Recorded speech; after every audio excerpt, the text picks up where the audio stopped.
orang kan selalu beranggapan nanti aja deh kalau sudah ada masalah hukum baru kita pakai lawyer atau pakai konsultan gitu ya. Padahal sebelum mengambil business decision itu seorang expert di bidang hukum diperlukan untuk memitigasi jangan sampai ada risiko di kemudian hari. Mostly klien yang datang ke ruang sidang setelah mengetahui itu ya biasa aja sebenarnya, nggak semenyeramkan yang orang bayangkan gitu kan. Apakah memungkinkan orang yang berinvestasi di perusahaan tersebut untuk mengajukan gugatan hukum? Jadi kegagalan memberikan mendeliver batu bara ini bisa dianggap penipuan kalau dia sejak awal udah nggak punya izin. Gitu. Banyak kasus hukum yang kemudian dibelokkan berdasarkan siapa pemesannya. Tebang pilih gitu ya? Tebang pilih. Agak berat ini. Apa enggak nih?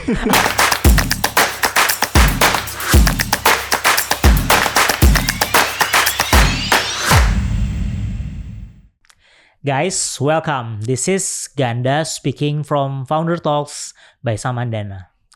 Hari ini kita akan ngomongin masalah hukum. Bukan sosokan jadi ahli hukum, tapi kadang-kadang area hukum itu area yang orang rada males buat berhubungan. Tapi sebenarnya sangat-sangat penting untuk kita pelajari. Dan hari ini gue berkesempatan untuk ketemu Mas Agus. Halo Mas. Halo. Thank you for coming. Sama-sama. Gimana golf Mas? Wah, bahasanya langsung golf ya. Masih. Mas Agus ini jagoan golf. Jadi kalau main golf hati-hati. Hati-hati sama Mas Agus. Dan orang yang main di golf selalu bilang belum jadi jagoan. Karena selalu masih ada yang di atasnya Mas ya. Pasti. How's the business Mas? So far so good. So far so good ya. Mulai kemudian membuka kantor lawyers ini tahun berapa Mas? Kalau dari saya mulai solo itu 2019 awal. 2019 ya, solo. Itu benar-benar solo karir, semuanya sendirilah. Sekitar setahun 2020 itu baru benar-benar yang proper kita ada kantor, tim juga ada gitu. Oke.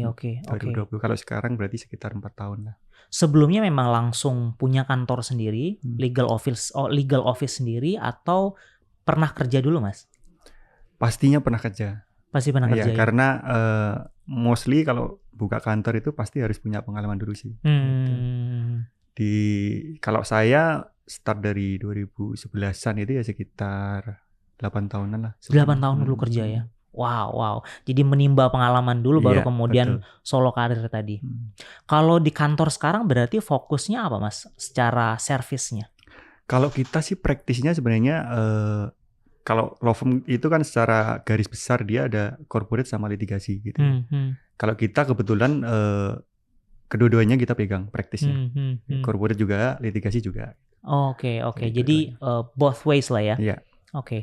So far kalau klien sekarang punya spesifik industri tertentu atau?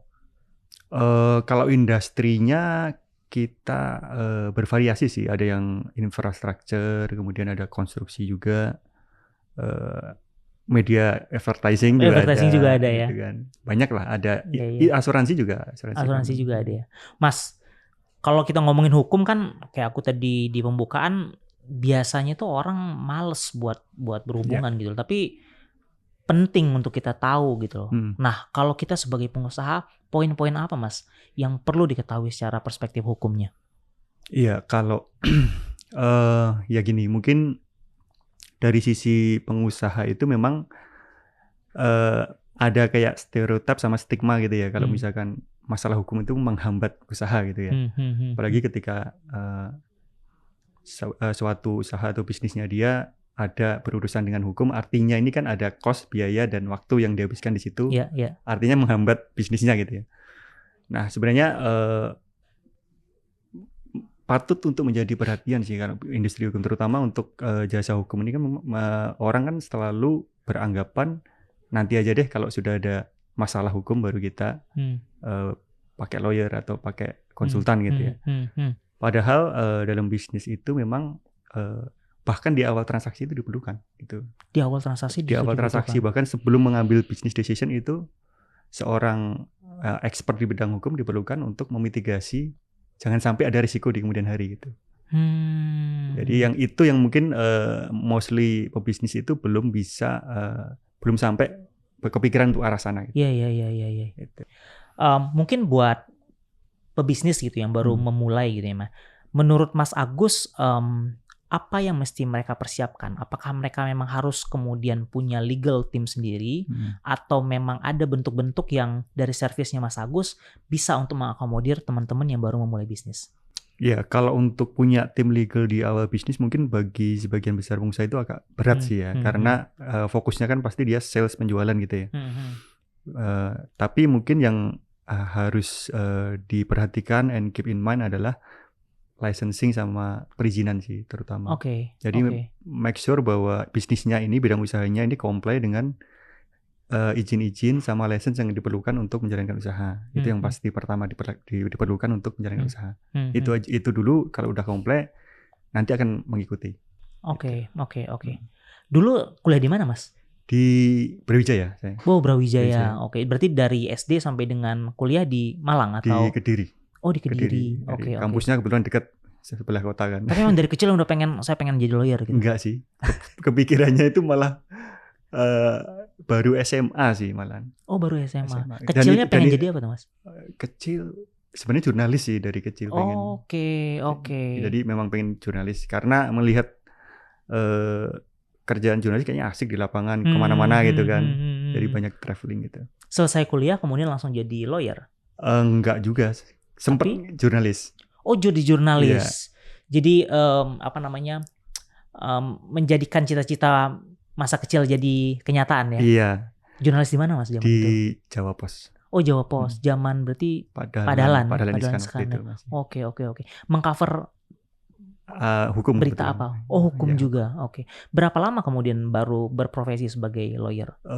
Setahun lebih lah baru kemudian fokus untuk lawyering gitu. Ngambil pendidikan profesi dulu kan untuk jadi lawyer itu kalau di Indonesia. Oke. Jadi habis berapa tahun, Mas? Profesi cepat sih, nggak sampai sebulan lah. Oh, karena dia intens kan setiap hari gitu. Jadi lulus dari sarjana hukum, kemudian ada ngambil kursus lagi selama 1 bulan, baru kemudian menjadi profesi lawyer. Ikut magang dulu. Oh, magang dulu. Wajib, karena profesi kan wajib magang, kayak dokter kan gitu. Wajib magang dulu 2 tahun baru bisa punya license untuk jadi lawyer gitu. Oke.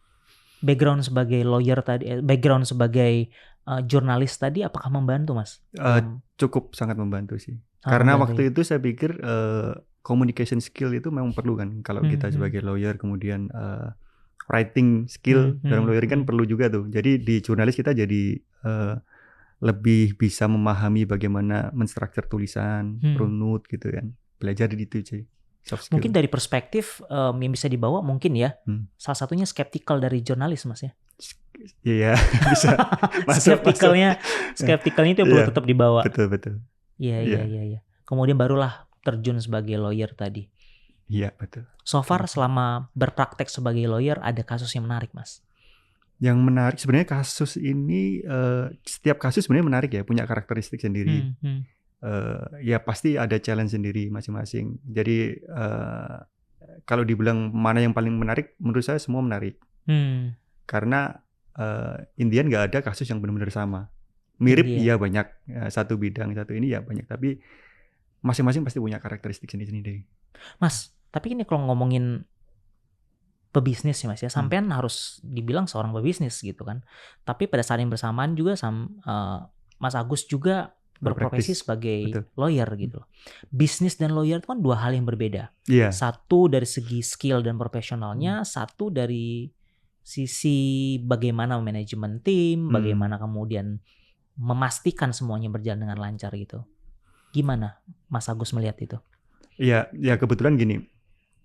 Cukup membantu sih pengalaman sebagai lawyer, terutama di bidang bisnis law ya. Di dalam praktis hukum kita. Karena kita jadi semacam bisa melihat gini, waktu saya masih jadi associate itu sering tuh dengar dari mentor saya bilang bahwa sebagai lawyer kita harus bisa stand on client shoes gitu. Jadi kita harus bisa melihat dari perspektif klien. Jadi bukan hanya kita mencekoki klien dengan advice hukum yang kemudian biar aman, biar secure, tapi kita juga bisa harus melihat dari perspektif mereka nih. Gimana biar ya walaupun kita mau mengamankan, tapi kita juga harus memahami dari sisi komersilnya mereka. Bukan berarti kita memberikan advice komersil ya, tapi kita bisa. Nah, itu yang membentuk kita akhirnya ketika saya buka kantor sendiri. Ya karena udah terbiasa. Oh biasanya itu sedikit banyak bisa memahami itu dan ya kita terapkan dalam. Tapi ketika kemudian solo dan punya kantor sendiri, tantangan terbesar apa Mas? Dalam membangun bisnis. Itu saya membangun bisnis ya, karena bukan lagi pure praktek sebagai lawyer. Betul. Tantangannya sih cari kantor mungkin. Cari klien mungkin. Tekad sih. Keberanian sih. Keberanian. Karena nggak semua lawyer itu berani buka kantor sendiri. Dan mungkin nggak semua juga lulusan yang ada dari UB kemudian pindah ke Jakarta. Betul. Memang ya pasti ada planning sama ini sih. Tapi memang yang paling penting itu memang harus berani sih. Gimana cerita dulu pindah ke Jakarta, Mas? Pindah ke Jakarta 2011 itu ya waktu itu. Kan udah lulus PKPA tuh dari UNER tuh waktu itu. Sempat magangnya kan di Surabaya sambil PKPA, magang di Surabaya. Merasa kayaknya di Surabaya itu mungkin kita nggak mau ini ya, masih mengesampingkan. Tapi Surabaya kayaknya kurang luas lah ya.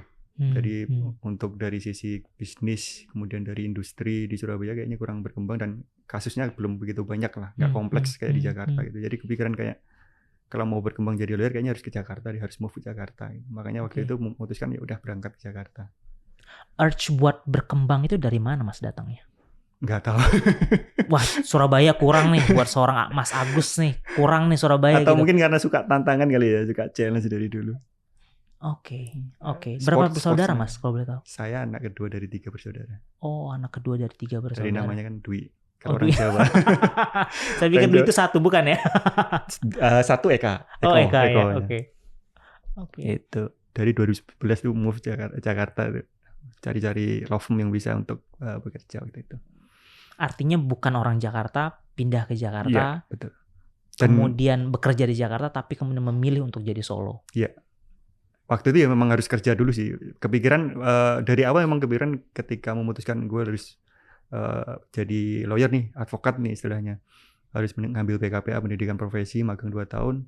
Itu kepikirannya memang pengen buka kantor. Udah kepikiran gitu. Tapi ya sadar diri lah ya waktu itu karena masih ibaratnya masih baru lulus, belum ada pengalaman ya memang harus cari pengalaman dulu, kerja dulu lah gitu. Baru kemudian memberanikan diri. Iya, setelah 8 tahun. Tapi keberanian itu datang dari mana, Mas? Datang dari mana? Susah juga kalau menjawab itu ya. Tapi memang ya kayak intuisi kali ya memang. Gue kayaknya maksudnya apakah sampean dibesarkan juga dari keluarga-keluarga yang punya profesi yang sama, jadi punya role modelnya atau orang tua yang kemudian memberikan contoh untuk bisa punya usaha sendiri atau dari mana keinginan dari awal pengen buka kantor lawyer sendiri? Kalau background family dulu ya, dari keluarga itu malah keluarga besar itu malah nggak ada sama sekali, yang lulus hukum aja nggak ada. Yang lulus hukum nggak ada. Jadi pembelot pertama. Rata-rata apa di keluarga Mas? Kesehatan ya PNS ya gitu-gitulah. Yang aman pokoknya yang ya PNS kan jaminan hari tua. Waktu itu ya, kalau sekarang beda. Jadi jaminan hari tua sama itu. Kalau saya termasuk yang jurnalis aja udah aneh di keluarga. Itu. Apalagi jadi lawyer itu udah aneh. Jadi makanya saya pindah ke Jakarta. Di Jakarta juga nggak ada relasi, ada hubungan atau siapa nggak ada. Jadi benar-benar berangkat, niatnya cari kerja di sana. Harus kerja di law firm pokoknya. Dapat kerja di law firm itu. Dan memang keinginannya pasti nanti bikin kantor sendiri. Gitu. Pasti nanti bikin kantor sendiri. Yang bikin inspirasi itu sebenarnya waktu itu sempat baca bukunya John Grisham ya. Author dari US. Dia mantan lawyer juga. Iya, John Grisham spesialis novel-novel. Ya, bikin hukum. Novel itu. Waktu itu baca The Rainmaker itu. Jadi Rudy Bailer itu yang dia ya bahkan bayangannya law firm-nya kayak yang Rudy Bailer di John Grisham itu yang kecil, terus dia sendiri berdua sama temennya. Iya. Ya enggak. Nah sekarang ya alhamdulillahnya Allah kasih lebih gitu. Iya. Dan sekarang sama istri ya di kantor ya. By the way Mas, kalau berarti sampean sering baca buku ya Mas ya? Iya. Pasti. Buku apa Mas yang menginspirasi? Banyak sih. Kalau bisnis mungkin ya kayak si bukunya Robert Kiyosaki. Robert Kiyosaki, Rich Dad Poor Dad. Yeah. Yang lain? Itu ya buku hukum banyak banget.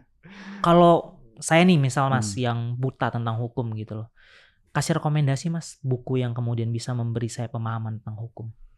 Sebenarnya kalau gini, hukum itu kan sebenarnya lebih ke logik sebenarnya. Jadi alur berpikir, kemudian bukan kalau orang kan melihatnya mungkin hukum ini berkaitan dengan pasal-pasal. Lawyer ini kayaknya undang-undang berjalan nih, apa pasal semua gitu. Sebenarnya enggak sih.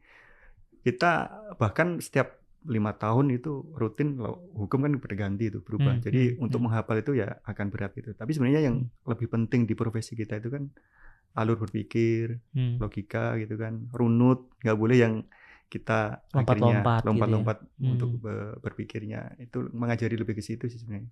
Oke. Jadi bukan hukum yang seperti orang tahu tentang ngapalin pasal ya? Iya, betul. Tapi tetap dong ngapalin pasal penting juga. Tahu secara filosofis, dasar sama ya big picture-nya aja sih. Kayak misalkan undang-undangnya ini lebih kayak nggak yang benar-benar rigid kita hafal satu-satu nggak. Tapi secara bab per bab itu kita tahu arahnya kemana. Berarti kalau lawyer sering bukan apa nama istilahnya, kalau misalnya ke sidang tuh apa istilahnya berlitigasi beracara gitu. Berarti sering beracara ya Mas ya? Dulu ya. Oh sekarang sekarang ada tim tuh, jadi yang turun lebih tim sih. Oke. Dulu iya. Iya dulu. Berarti sampean sering dan familiar sama ruang-ruang sidang, ruang polisi yang sebagian besar orang-orang merasa enggan untuk ke sana. Iya, menyeramkan lah. Menyeramkan untuk ke sana. Sangat familiar banget. Sangat familiar. Ya. Ada cerita apa Mas di sana, Mas? Ya sebenarnya sih enggak. Kalau saya ke sidang atau ke kantor polisi itu biasanya kan sama klien tuh. Nah, stigma mereka tuh memang awal-awal tuh wah ruang sidang menyeramkan ya. Nah, mostly klien yang datang ke ruang sidang setelah mengetahui itu ya biasa aja sebenarnya, nggak semenyeramkan yang orang bayangkan gitu kan. Datang, even ketika duduk di ruang sidang pun ya, ketika menjalani ya sebenarnya biasa aja, nggak yang menyeramkan gitu. Karena sampean yang mendampingi. Mungkin, tapi nggak juga sih. Mostly kalau orang udah pernah ke ruang sidang itu datang ya udah kayak biasa aja, datang ke. Oke. Tapi kalau ngomong masalah hukum, sampean pernah ini nggak sih Mas? Pernah teror orang kah atau karena menghandle suatu kasus? Pernah punya pengalaman seperti itu nggak sih? Syukur alhamdulillah sih enggak ya sampai yang diteror atau diintimidasi. Even ketika berurusan dengan polisi, dengan jaksa, hakim itu maksudnya enggak yang sampai diintimidasi atau diteror sih. Jadi lebih karena mungkin mereka tahu juga sih profesi lawyer sama kepolisian ini kan sama-sama penegak hukum lah kita ya. Even kita pun penegak hukum gitu kan. Jadi mungkin sama-sama menghargai di situ lah. Iya.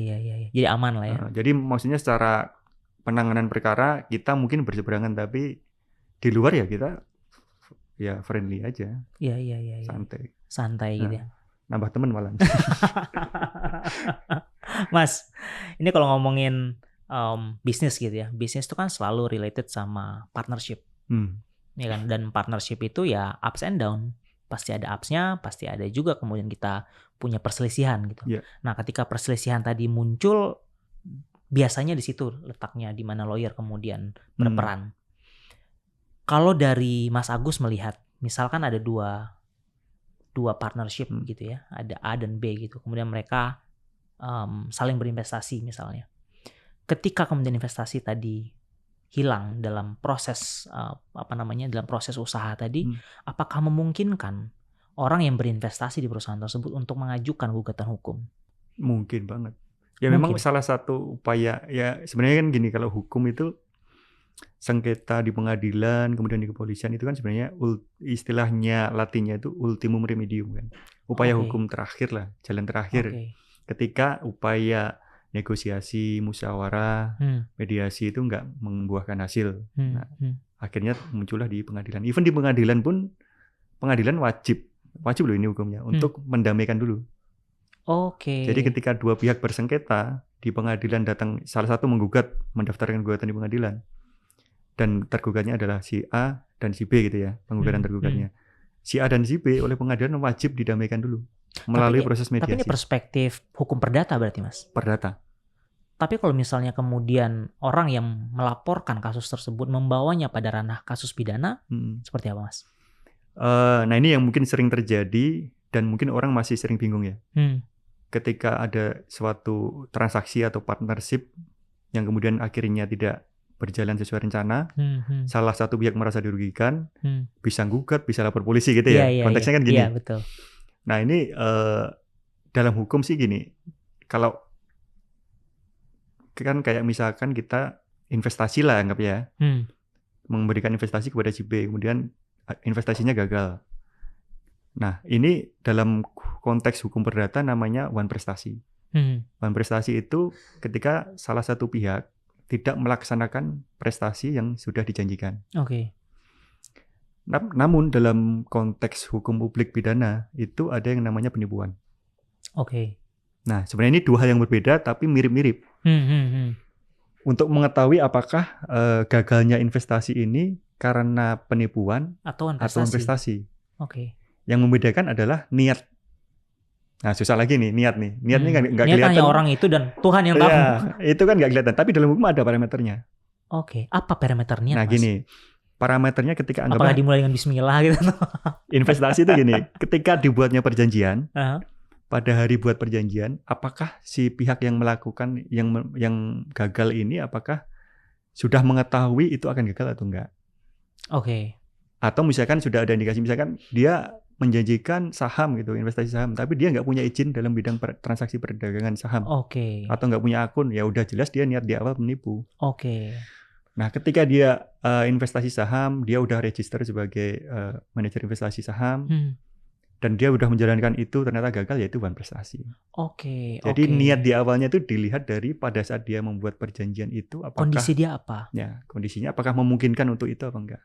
Oke. Misalkan jual beli batu bara gitu ya. Dia punya batu bara nggak gitu? Nah, dia udah punya wilayah kerja untuk proyek menggali batu bara apa enggak? Kalau izinnya aja nggak punya ya pasti dia niatnya nipu.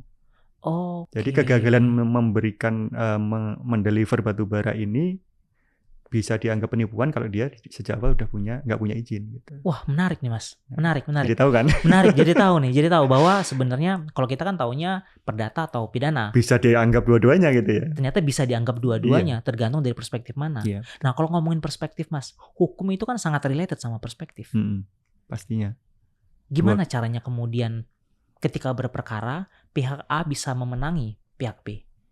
Ketika semuanya berdasarkan perspektif. Perspektif ini kan dalam koridor undang-undang dan pasal yang sudah ada gitu ya. Artinya kan memang ada beberapa pasal itu yang mungkin orang multitafsir. Bahkan di praktisi hukum aja itu bisa beda pendapat gitu ya. Let's say kayak misalkan dalam konteks korupsi ini. Ada pasal kan di pasal 2 dan 3 itu kan dapat merugikan keuangan negara tuh. Oke. Nah, dapat merugikan keuangan negara ini apakah kerugiannya benar-benar harus ada, sudah terbukti, atau memang potensi aja udah cukup? Karena kata-katanya kan dapat nih. Artinya kan bukan yang mengakibatkan kerugian negara, tapi dapat mengakibatkan kan artinya berpotensi juga masuk pun bisa juga gitu. Tapi pun berpotensi juga masih menjadi perdebatan. Betul. Oke. Nah, potensinya ini apakah benar-benar yang liar? Nah, tapi dalam prakteknya itu makanya ada BPK sama BPKP untuk mengukur kerugian negara kan. Dalam penerapannya itu kayak kasus misalkan lingkungan, kemudian ada kerugian negara, kerugian lingkungan di situ, kerugian negaranya, ya memang harus ada ahli yang mengukur itu. Jadi tidak yang bias potensi kerugian secara umum aja gitu. Oke.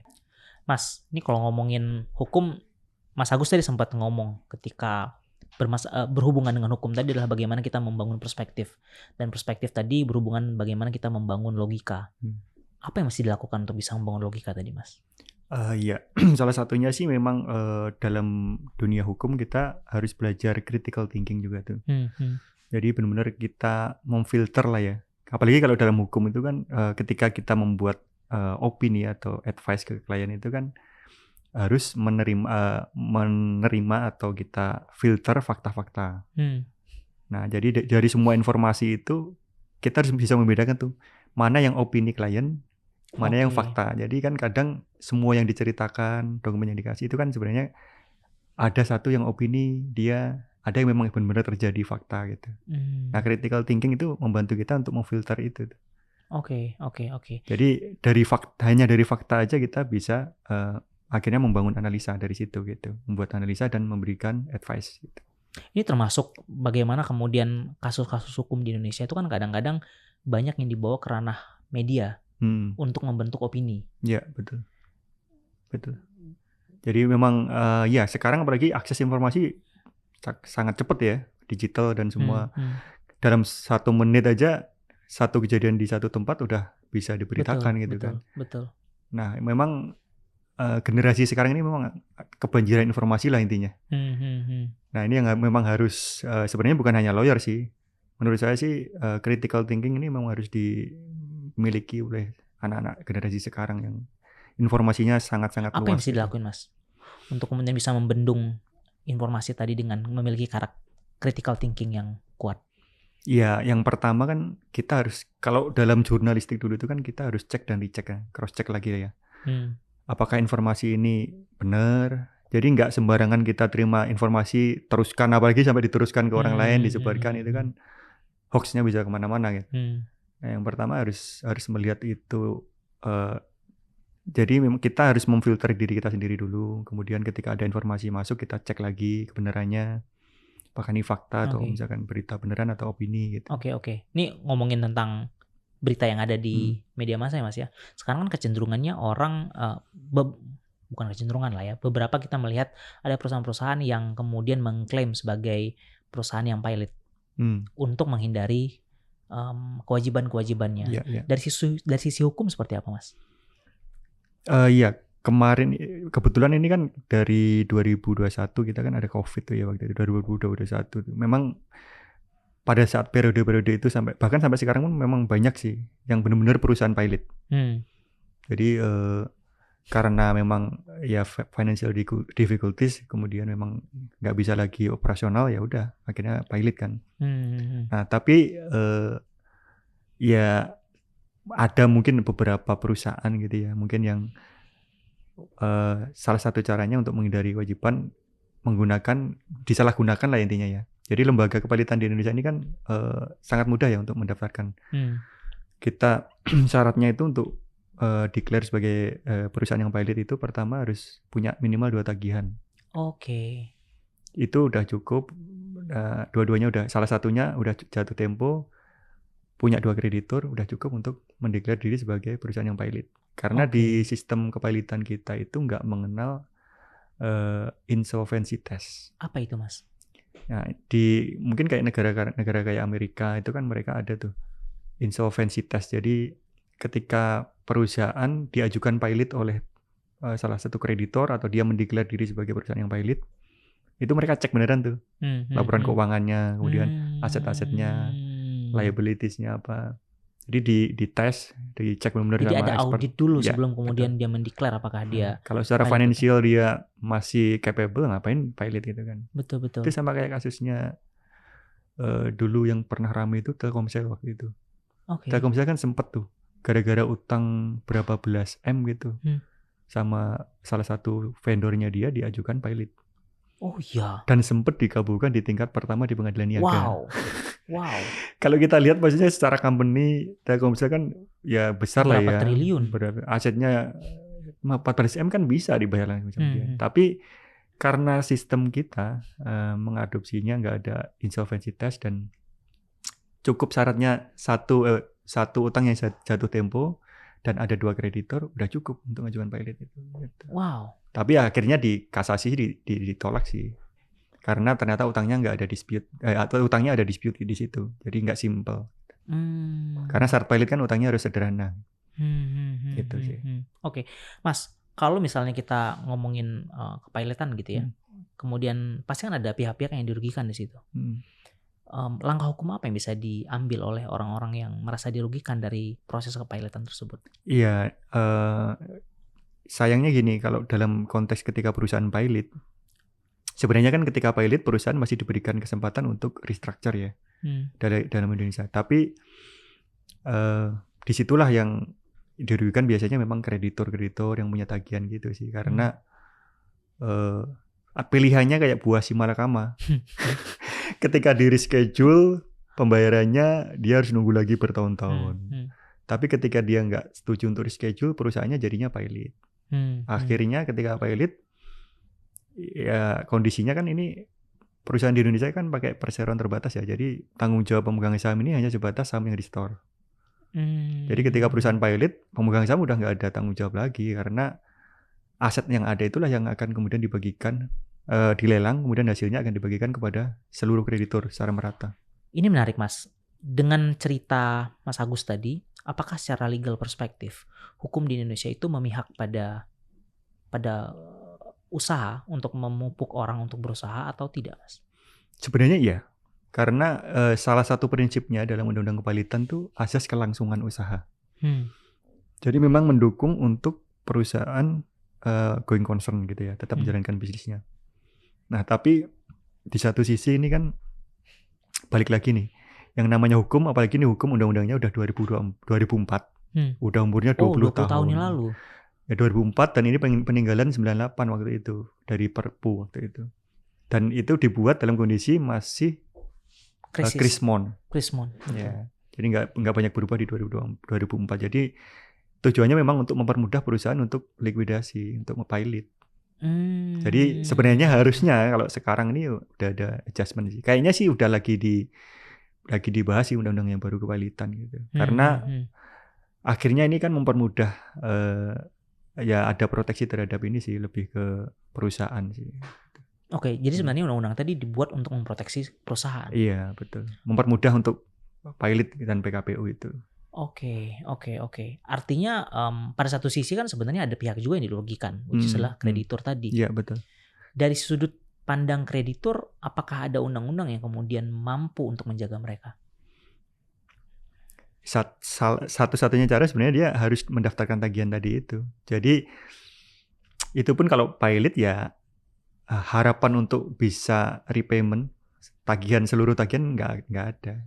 Oke. Maksimal paling ya 10-20% dari tagihan. Berarti jatuhnya kalau misalnya ada sebuah perusahaan yang pilot, kemudian langkah apa Mas yang selanjutnya dilakukan untuk kemudian bisa membayar utang-utang dari kreditur? Kalau secara hukum, kalau memang pilotnya benar pilot ya, kalau benar-benar pilot ya akan sulit karena ya satu-satunya cara kita daftar tagihan ke kurator yang ditunjuk dalam proses kepilotan itu. Baru setelah hasil lelang aset-aset tadi berhasil dilelang, baru kita bisa dapat bagian. Tapi konteksnya kalau misalkan nih perusahaannya pilot ternyata ada kita anggaplah misalkan ada fraud atau bukan fraud sih, lebih kayak itikat tidak baik dari pemegang saham gitu ya. Kita bisa ajukan gugatan juga. Karena dalam sistem hukum kita itu memungkinkan nih kalau misalkan walaupun perusahaan ini adalah PT, tanggung jawab pemegang saham hanya sebatas saham yang disetor. Tapi dalam konteks misalkan pemegang saham dia turut aktif serta ya dalam proses menjalankan perusahaan, kemudian ada jaminan-jaminan. Makanya dalam transaksi itu ketika kita punya tagihan, better kita ada kayak personal guarantee, jaminan perorangan gitu kan. Sehingga kita bisa masuk ke pemegang saham dari atau segi hartanya. Ya, betul. Oke. Fungsi dari jaminan pribadi tadi, personal guarantee itu untuk memprotek ketika perusahaan pilot, kita bisa tagih ke orangnya. Gitu. Personal guarantee tadi apakah ada agreement khusus yang dibuat? Iya, pasti. Ada. Yang kemudian menandakan bahwa perjanjian ini dibuat juga atas personal guarantee dari siapa? Jadi dalam hal PT perusahaan ini nggak mampu bayar, maka si orang ini entah itu pemegang saham atau direkturnya akan bertanggung jawab. Itu kemudian istilahnya membuka peluang bukan hanya perusahaannya yang kemudian gagal bayar, tapi juga orangnya juga bisa kita tagih gitu ya. Betul. Wow, menarik. Mas, kalau ngomongin perusahaan gitu ya, biasanya kan kalau di usaha saya pribadi tahun lalu begitu kita mengalami ada karyawan kita yang fraud. Waktu itu pertimbangannya adalah kita memberhentikannya, tapi kan apakah kemudian kita membawa kasus tersebut ke ranah hukum atau tidak? Pertimbangannya waktu itu adalah kalau kita bawa ke ranah hukum, sejauh mana kemudian kita dapat memenangkan kasus tersebut yang pertama, yang kedua seberapa besar kemudian kita memberi efek jera. Karena selintas yang kami rasakan waktu kejadian itu adalah kita lebih banyak melihatnya secara emosional. Nah, kalau menurut Mas Agus dari sisi pertimbangan hukum, langkah apa yang sebenarnya bisa diambil ketika dalam posisi tersebut? Iya, sebenarnya kan balik lagi ke tadi ya, ultimum remedium, upaya terakhir itu kalau misalkan lapor polisi atau gugat. Jadi lebih baik sih kalau, tapi ini lihat case by case ya, nggak bisa disamaratakan gitu kan. Dan ini catatan, mungkin ini bukan advice hukum. Kalau mau advice hukum langsung kontak Mas Agus. Disclaimer. Jadi, mungkin ya langkah pertama memang lebih baik kalau ada kekeluargaan ya, musyawarah, kalau bisa diselesaikan ada kesepakatan, entah pengembalian atau bagaimana ya, itu lebih baik sih. Karena intian mau litigasi, mau perdata, mau pidana itu balik lagi ke biaya ya. Walaupun ada asas peradilan cepat, sederhana, cepat dan biaya ringan, tapi praktiknya kan bayar lawyer juga harus pakai. Betul. Ada kursnya. Iya, ada kursnya sendiri ya. Ada kursnya sendiri, dan kurs rupiah sekarang lagi turun loh. Kemudian biaya-biaya yang lain lah, transportasi, akomodasi dan lain-lain itu kan pasti. Belum lagi waktu yang lama, apalagi kalau sampai tingkat banding kasasi kan lebih bisa 2 tahunan lah. Bisa 2 tahunan Mas. Dan itu eksekusinya juga nggak mudah kan dalam prakteknya. Anggaplah pengadilan mengabulkan gugatan, memerintahkan tergugat si karyawan untuk membayar sekian juta atau miliar gitu ya. Eksekusinya gimana? Iya betul. Kalau kita nggak tahu asetnya, nggak tahu ininya, betul. Agak susah. Biaya lagi, waktu lagi. Betul. Dan yang pasti pikiran, mental. Ya, realita peradilan kita ini memang seperti itu. Agak nggak efektif kalau misalkan kita berlitigasi. Jadi better kalau misalkan bisa diselesaikan secara kesepakatan kedua belah pihak, lebih baik. Dan lebih cepat ya Mas. Lebih cepat ya. Kalau ngelihat fenomena hukum kita sekarang, sampean dari sudut pandang seorang lawyer, gimana perspektifnya Mas? Fenomena hukum yang apa nih? Lebih katakanlah mungkin orang banyak sekarang ngomong banyak kasus hukum yang kemudian dibelokkan berdasarkan siapa pemesannya. Tebang pilih gitu ya? Tebang pilih. Agak berat ini. Apa enggak nih? Ya balik lagi sih. Ini agak panjang dan mungkin akan ini ya. Karena realitanya gini kan, dalam penegakan hukum ya, khususnya di hukum publik nih berarti ngomongnya kan. KPK, kemudian kejaksaan, kepolisian gitu kan, mereka kan ada anggaran. Jadi polisi, jaksa itu semua kan ada anggaran. Jadi anggaran yang terbatas ya, maksudnya enggak yang, karena untuk meriksa perkara, menyelidiki, menuntut sampai sidang itu kan ada anggarannya. Nah, nggak mungkin semua anggaran itu akan cukup untuk memeriksa semua kasus gitu. Makanya dalam konteks penegakan hukum itu ada prioritas. Prioritas artinya kan kalau kita ngomong yang idealnya nih ya, kayak misalkan kasus yang jadi atensi publik, kasus yang keamanan negara, maksudnya yang hal seperti itu. Jadi nggak semua kasus itu. Makanya kan ketika kita bikin laporan polisi ada di filter juga sama mereka kan. Iya. Kemudian mana kasus yang menjadi prioritas buat mereka? Karena tanpa itu ya nggak akan kemana-mana juga ya. Betul. Oke. Mas, selama menjadi lawyer ada pernah menangani kasus-kasus yang tricky nggak sih Mas? Seperti menjawab pertanyaan tadi yang tricky juga tuh. Semua kasus tricky sih. Semua kasus tricky. Iya. Karena berdasarkan perspektif tadi. Iya betul. Dan bagaimana approach kasus itu hasilnya bisa berbeda. Big different. Oke. Jadi mungkin salah approach itu bisa jadi berbeda hasilnya. Hasilnya bisa beda, costnya mungkin lebih besar gitu. Makanya kalau saya sebagai lawyer itu pertama kali suggest itu kalau bisa ya bisa settle.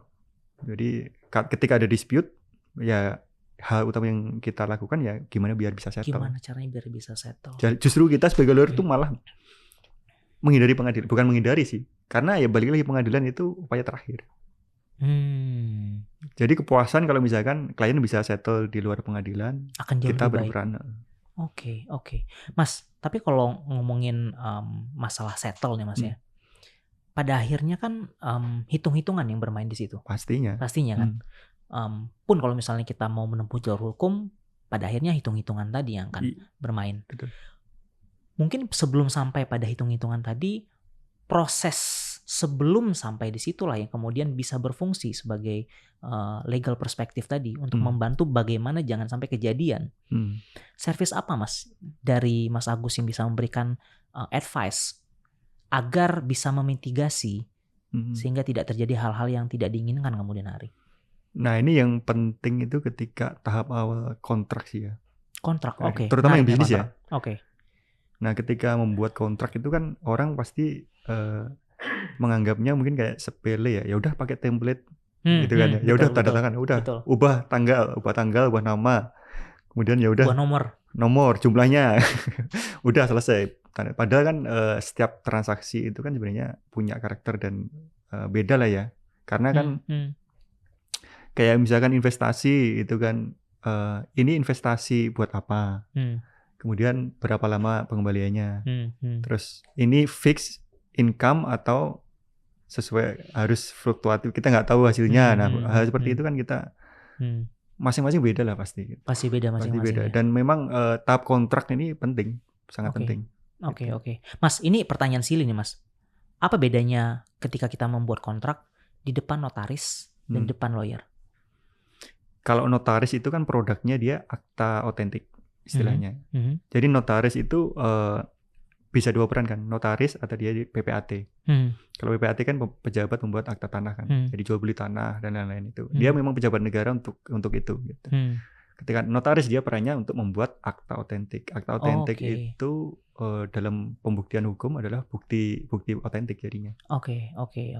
Di luar itu kemudian pihak lawyer lah yang kemudian mendrafting. Iya, kalau notaris dia lebih biasanya template base sih sudah ada. Karena akta kan memang formatnya begitu. Oke. Nah, kalau mau benar-benar yang dimodify kemudian custom kontraknya terus ini menyesuaikan dengan karakter transaksinya itu lawyer memang biasanya lebih ini. Lebih punya pengalaman karena memang areanya di situ ya Mas ya. Betul. Oke. Apa Mas yang perlu diperhatikan ketika kita membuat sebuah kontrak? Iya, pastinya tujuan. Jadi sebelum kontrak itu sebenarnya kan adalah implementasi atau apa ya saya bilang itu. Kayak pagar ketika kita membuat kesepakatan komersil. Nah, harus tahu dulu kesepakatan atau nature transaksinya ini apa sih gitu. Oke. Jadi ketika kita berinvestasi, apakah kita masuk dalam investasi itu? Terus kemudian sejauh mana kita bisa monitor atau misalnya ibaratnya ngecek uang kita kemana aja gitu loh. Dan masing-masing transaksi itu pasti punya karakternya dan caranya gimana Mas untuk ngecek tahu arah atau nah para pihaknya makanya kita harus benar-benar wawancara dan interview mereka gitu kan. Ini sebenarnya transaksi komersialnya mau kemana? Nah kemudian kalaupun pembayaran apa jaminannya? Nah hal seperti itu kita tanyakan gitu. Jadi memang perlu ketika membuat kontrak nggak hanya template based tapi kita benar-benar tahu maunya para pihak ini apa sih gitu. Boleh diceritain Mas, prosesnya seperti apa ketika misal saya gitu ingin membuat kontrak kerjasama, minta tolong bantuan sama Mas Agus gitu. Prosesnya seperti apa Mas untuk kemudian draft tadi bisa selesai? Kalau konteksnya masih ganda mungkin lebih kontrak misalkan media misal advertising. Kita kontrak pembelian atau kontrak kerjasama gitu dengan pihak kedua gitu. Proses apa yang Mas Agus lakukan untuk kemudian menggali lebih dalam sehingga kontrak tadi lebih tepat sasaran? Iya, yang pasti kan harga, kemudian barangnya berapa, harga udah tahu berapa, kemudian pengirimannya kapan paling lambat.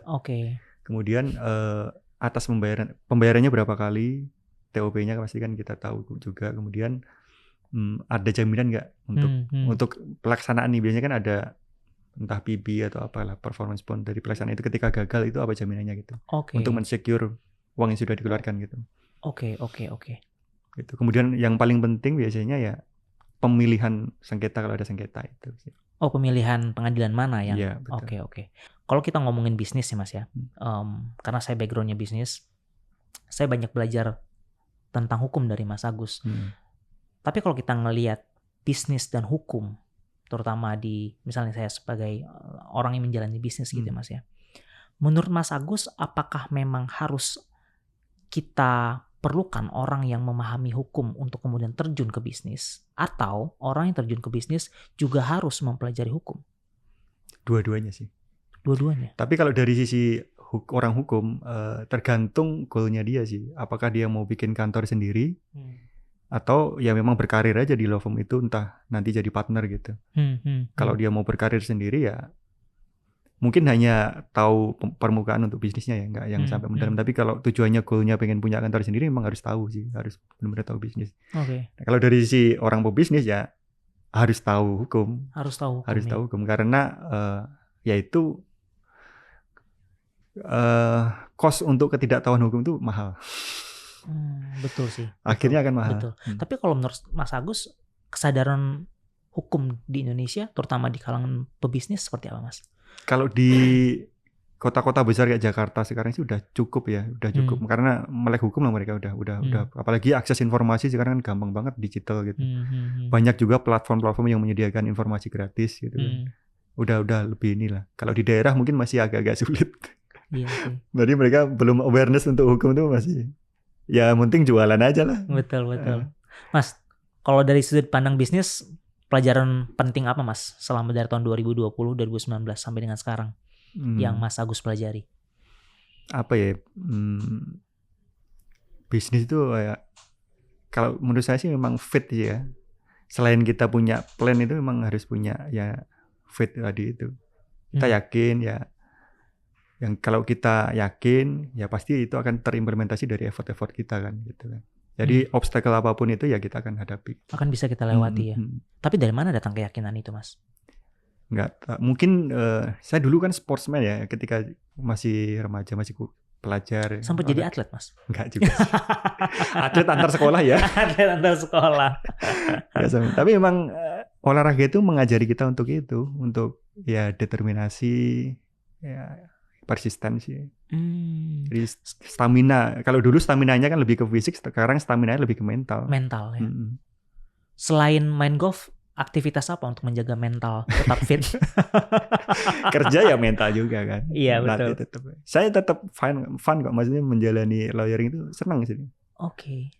Ya passion artinya kan bukan yang kita yang benar-benar senang, tapi kita bersedia susah payah menderita dalam lawyering itu, kerja sampai malam sampai pagi kadang gitu kan. Itu kan ya kalau dibilang menderita, tapi kita berela untuk itu gitu. Jadi bukan passion itu ya udah gue seneng deh. Tapi kalau udah kena tekanan dikit nggak kena mental ya udah nggak mau, itu namanya bukan passion. Kalau namanya passion itu ya kita siap bersedia untuk apapun itu gitu. Selain hukum apa passion Mas Agus? Golf. Ngomongin values Mas. Mas Agus tadi mention kalau Mas Agus dapat values itu salah satunya dari olahraga. Iya betul. Apalagi selain itu Mas yang kemudian menjadi guidance Mas Agus ngelewatin? Golf sih spesifik golf ya, banyak sih ngajarin. Apa aja Mas pelajaran dari golf?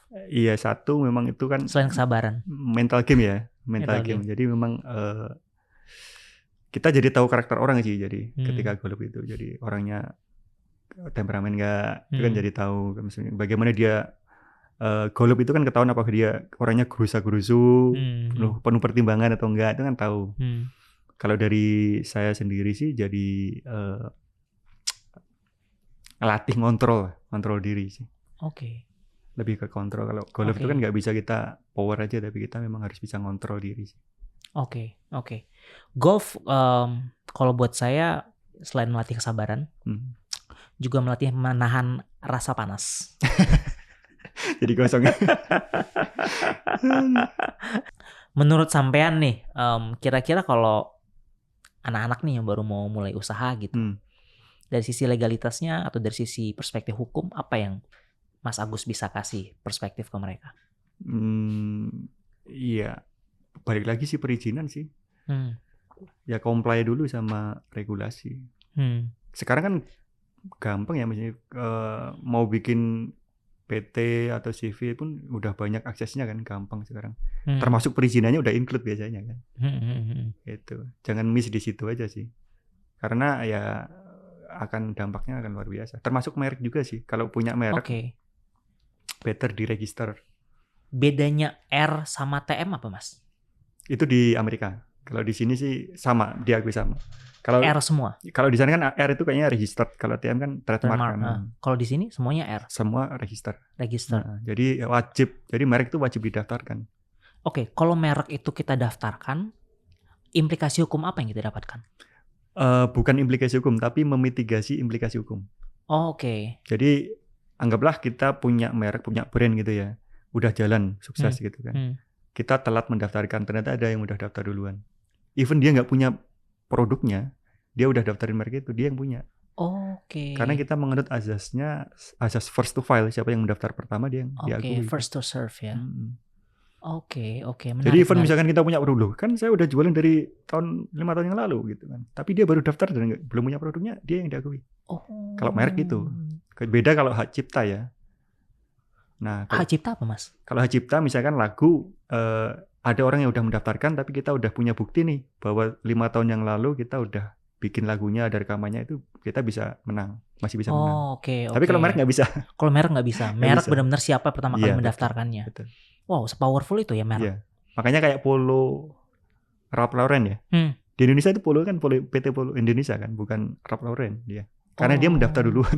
Karena Ralph Lauren mendaftar duluan? Kalah. Dia gugat Polo Indonesia, tapi kalah. Karena yang mendaftar duluan Polo Indonesianya. Wow. So buat teman-teman yang punya brand tapi lupa mendaftarkannya, mungkin segera mendaftarkannya. Sebelum didaftarin orang lain. Sebegitu pentingnya sebuah nama penting. ya. Itu murah daftar merek, murah. Oke. Jadi sederhana kita daftar kemudian ke Direktorat Merek di Kemenkumham. Oke. Pertanyaan terakhir, Mas. Sekarang itu lagi zamannya pinjol. Nah, rame nih. Dan judol. Iya, betul. Yang pengaruhnya banyak orang kemudian gagal bayar. Dari perspektif hukum gimana, Mas? Dilihat dari aspek mana dulu? Misalkan kalau dilihat dari fenomenanya kan sebenarnya bisa jadi orang pinjol itu karena perlu kan, karena butuh. Nah, tapi mungkin bagaimana dia merealisasikan kebutuhannya itu mungkin nggak pas gitu ya. Misalkan dengan pinjaman online, apalagi pinjaman online yang tidak terdaftar dalam OJK. Karena di Indonesia kan lembaga penyedia pinjaman ini, fintech ini kan sebenarnya itu dalam naungan OJK. Jadi dalam pengawasan OJK. Jadi better kalau misalkan memang terpaksa harus pinjam online, itu kalau bisa dia terdaftar di OJK dulu gitu. Make sure bahwa itu terdaftar di OJK, karena di situ akan dapat perlindungan nih. Jadi kalau kita sebagai customer terdaftar di pinjol dan itu terdaftar di OJK, kita kalau merasa dirugikan dengan penagihan atau misalkan ada penyebaran data pribadi, kita bisa mengadukan ke OJK. Nah, ngomongin data pribadi nih, Mas. Di Indonesia kan sekarang data pribadi itu banyak orang yang belum sadar seberapa pentingnya gitu loh. Bahkan pun ketika kita mengajukan pinjaman online tadi, data pribadi kita tadi tersebar. Ya, atas persetujuan sih biasanya. Atas persetujuan kita sendiri. Tapi problemnya adalah kadang-kadang itu jadi titik masuk pihak pemberi pinjaman untuk mengintimidasi. Sejauh mana, Mas, kemudian pihak peminjam itu bisa melindungi diri sehingga tidak terintimidasi dalam proses penagihan tersebut? Oke. Balik lagi yang tadi ya. Yang pertama, make sure bahwa si pemberi pinjaman ini terdaftar di OJK dulu. Karena ketika itu terdaftar, secara hukum kita sebagai customer itu bisa ada lembaga nih yang bisa mengawasi itu kan. Kalau dia sampai melenceng misalkan dalam penagihan, apalagi sampai mengintimidasi, itu kan sebenarnya melanggar hukum ya. Karena penagihan itu prinsipnya kan nggak bisa ada unsur paksaan. Yang bisa memaksa hanya lembaga hukum nih. Misalkan melalui gugatan, pengadilan, nanti dia akan yang nagih gitu. Jadi nggak bisa kita maksa, kecuali kita voluntary menyerahkan jaminan kita kepada si pihak yang memberi pinjaman itu gitu. Nah, kalau terkait dengan data pribadi, ini yang biasanya kita menyepelekan juga sih, karena kadang ketika download aplikasi atau misalkan masuk ini, kita iya aja kan, setuju. Padahal kan kita belum baca sebenarnya term and condition-nya dari perusahaan pinjol itu seperti apa. Tapi kadang-kadang tricky juga, Mas, bagian iya itu. Kadang-kadang kita nggak memilih iya, ya kita nggak bisa menggunakan aplikasi tadi. Iya, betul. Jadi mau kita menggunakan aplikasi tadi, otomatis harus menyetujui semua terms yang mereka ajukan. Betul ya, itu balik lagi kepada pilihan kita juga kan, maksudnya apakah kita siap dengan risiko itu gitu. Nah, sama kalau sampai penyebaran data pribadi sih udah melanggar undang-undang data pribadi sih. Tapi balik lagi, Mas, kalau misalnya kemudian ada yang merasa dikejar-kejar ketika proses penagihan tersebut, titik mana kemudian haknya sebagai peminjam tadi itu dilanggar? Sebagai pihak yang pinjam ya? Betul. Gini, kalau sampai ada ancaman, intimidasi, sampai ya intimidasi sama ancaman itu sebenarnya udah melanggar. Kalau dia menagihnya dalam konteks bahasa yang sopan, baik-baik, itu sih masih wajar ya. Tapi kalau sampai dia ancam misalkan, saya sebarkan, nah itu udah melanggar hukum sih. Oke. Itu kalau ada ancaman, unsur ancamannya lah. Jadi itu titiknya di mana kapan kemudian hak sebagai peminjam dilanggar? Iya, betul. Kalau di sosial media sekarang lagi rame nih Mas, masalah joki gagal bayar. Apalagi itu. Yang katanya sih promise-nya adalah bisa menghandle ketika seseorang punya kasus gagal bayar, sehingga dia nggak dikejar-kejar lagi sama pihak peminjam. Tergantung jasa yang diberikan ya. Kalau misalkan, kalau setahu saya untuk menghapuskan utang itu kan harus mendeklar pilot diri sendiri lewat pengadilan ya. Tapi kalau jadi pada level personal pun bisa kita. Iya, kepalitan sebenarnya untuk bukan hanya badan hukum, badan usaha, tapi juga personal, perorangan. Jadi kalau misalkan kita merasa udah lebih dari 2 pinjaman gitu ya, kita nggak sanggup, ya deklar ke pengadilan, tapi biaya kan daftar. Oke. Apa kemudian implikasinya secara hukum ketika seseorang menyatakan pilot? Ada opsi, kita bisa mengajukan reschedule pembayaran, tapi melalui pengadilan kan tentunya. Atau benar-benar kita pilot, aset kita dilelang. Oke, lewat kurator. Iya, tapi kan itu prosesnya lama lah. Oke. Tapi kalau yang ditawarkan itu mungkin lebih ke ini, dia menghapus data mungkin ya, menghapus data nasabah, data si debitur peminjam itu di sistem aplikasinya pinjolnya itu kayaknya. Yang artinya bukan dalam ranah hukum. Artinya utangnya sebenarnya nggak dihapus. Oke. Kalau yang joki itu kayaknya arahnya lebih ke, jadi dia menghapus nama dan kontak dia di sistemnya pinjol. Kalau legit atau tidak Mas informasi itu? Bisa legit, bisa enggak. Tapi kalau dibilang apakah itu boleh apa enggak, bisa jadi melanggar hukum. Bisa jadi melanggar hukum. Karena itu kan masuk trespassing sistem dan ya kena undang-undang ITE lah itu. Oke. Atau lebih detailnya bisa kontak Mas Agus. Nanti kita kasih detailnya di bawah biar bisa ngobrol. Nggak cuma ngobrol masalah hukum ya Mas. Mungkin masalah golf juga bisa ngobrol sama Mas Agus.